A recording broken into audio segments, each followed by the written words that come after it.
In the grand, silent theater of the cosmos, we often gaze outward, seeking the strange and the magnificent in distant galaxies and nebulae. We imagine alien worlds and cosmic cataclysms billions of light years away. Yet the greatest secrets often lie closer to home, hidden in the familiar darkness of our own solar system. This is a journey that begins not in a faraway galaxy, but at the frozen, uncharted edges of our own cosmic neighborhood, a place we thought we knew, but which is proving to be as mysterious and full of undiscovered worlds as any distant star system. It is a detective story on a cosmic scale where the universe leaves subtle clues, a faint glimmer of infrared light, the inexplicable wobble of a distant object, a chemical fingerprint in a plume of ice, and we, through the painstaking process of science, attempt to piece them together. Each new discovery, each solved puzzle doesn't just add a fact to our collection. It forces us to rewrite the entire story, to reconsider our place in a universe that is vastly more complex, more violent, and more wondrous than we ever imagined. Our journey starts in the outer darkness, in the hunt for a ghost.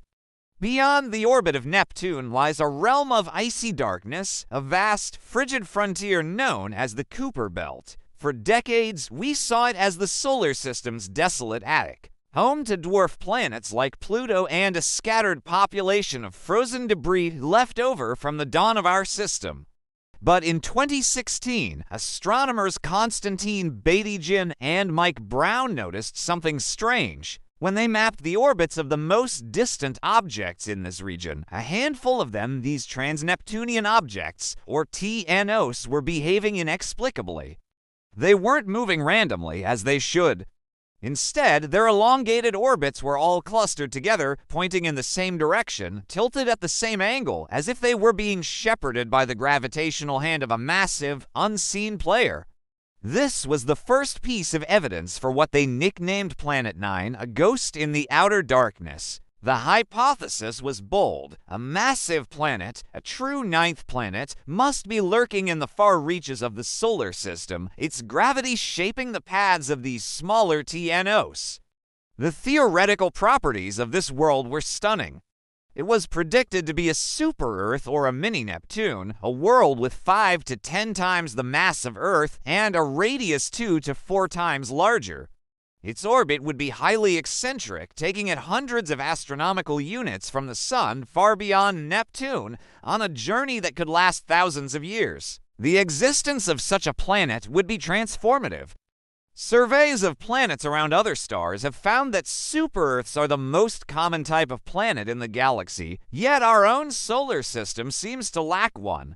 The discovery of Planet 9 would mean our solar system is not so strange after all. It would make us look more normal.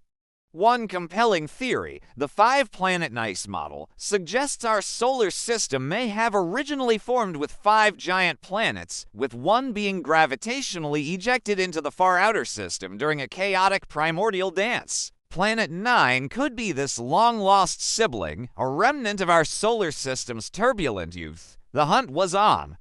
Astronomers began a painstaking search, knowing that a planet so distant would be incredibly faint, reflecting very little sunlight.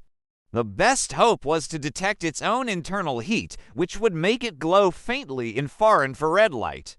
Researchers delved into archival data from infrared space telescopes like the Infrared Astronomical Satellite, IRAS, and Japan SAKARI mission, looking for a tiny, moving dot of warmth against the cold background of space. Recently, a team led by astronomer Terry Longfan announced a promising candidate.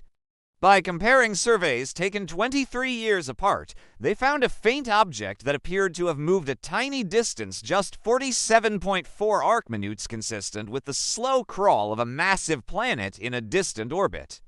For a moment, it seemed the ghost might have been found. But this is where the scientific process reveals its true, self-correcting power. The initial hypothesis, based on the statistical clustering of TNO orbits, led to predictions about the planet's properties. Those predictions guided the search, which led to the identification of a candidate. But the story doesn't end there. Mike Brown, one of the original proponents of Planet Nine, analyzed the potential orbit of this new candidate and delivered a stunning verdict. It is, in his words, 100% not Planet Nine. The candidate's inferred motion suggests an orbit that is highly inclined, almost perpendicular to the plane of the solar system. Such an orbit could not produce the specific gravitational effects, the shepherding of TNOs, that the Planet Nine hypothesis was invented to explain. What seemed like a failure was, in fact, a crucial step forward. It ruled out a possibility, refined the search parameters, and sent theorists back to their models. Some surveys, like the Outer Solar System survey OSOS, have even suggested the original clustering might be an illusion, a result of observational bias and small number statistics. The truth remains elusive, a testament to the fact that science is not a straight line to discovery, but a winding path of hypothesis, observation, and constant refinement. The hunt continues, with future hope pinned on the Vera C. Rubin Observatory, set to begin operations in 2025. Its unprecedented survey of the southern sky may finally find this hidden world, or prove its absence once and for all. And the public can join the search through the NASA-funded citizen science project, Backyard Worlds. Planet Nine poring over infrared data for the faint signature of a world that may, or may not, be there. The mystery of Planet Nine shows us that even the very structure of our solar system is an open question, but it is not the only one. Closer to home, nestled between the orbits of Mars and Jupiter, lies another region long shrouded in myth and misunderstanding, the asteroid belt. Science fiction has painted a picture of a dense, chaotic field of tumbling rocks, a navigational nightmare for any starship. The reality is far different. The asteroid belt is a realm of profound emptiness, its material so thinly distributed that numerous spacecraft have traversed it without incident. The old theory that the belt is the shattered remains of a destroyed planet has also been debunked. The total mass of all the asteroids combined is a mere 4% of the mass of Earth's moon, far too little to be the remnant of a major planet. The true mystery is not what destroyed a planet there, but why one never formed in the first place. For decades, the classical view, or the depletion theory, held sway. This model posited that the region initially contained several Earth masses worth of planetesimals, the building blocks of planets. But the immense gravity of nearby Jupiter, especially if it migrated during the early solar system, acted as a cosmic bully. Its gravitational pull stirred the planetesimals into high-speed, destructive collisions, preventing them from gently accreting into a single large body. Instead, they ground each other down, and Jupiter's influence ejected over 99.9% of the original material, leaving behind only the sparse remnants we see today. However, a new and compelling hypothesis has emerged that flips this story on its head: the accumulation theory.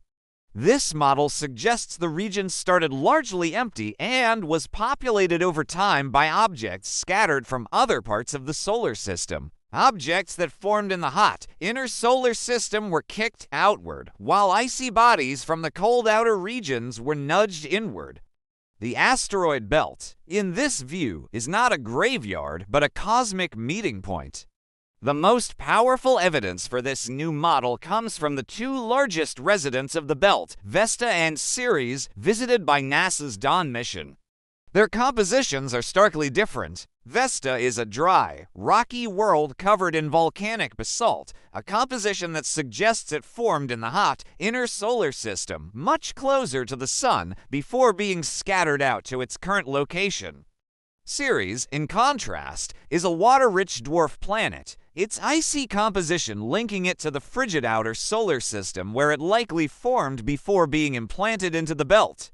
The asteroid belt, therefore, is not the remnant of a single failed world, but a cosmic Ellis Island, a collection of immigrants from all across the solar system, making it an invaluable and diverse record of our system's formation history.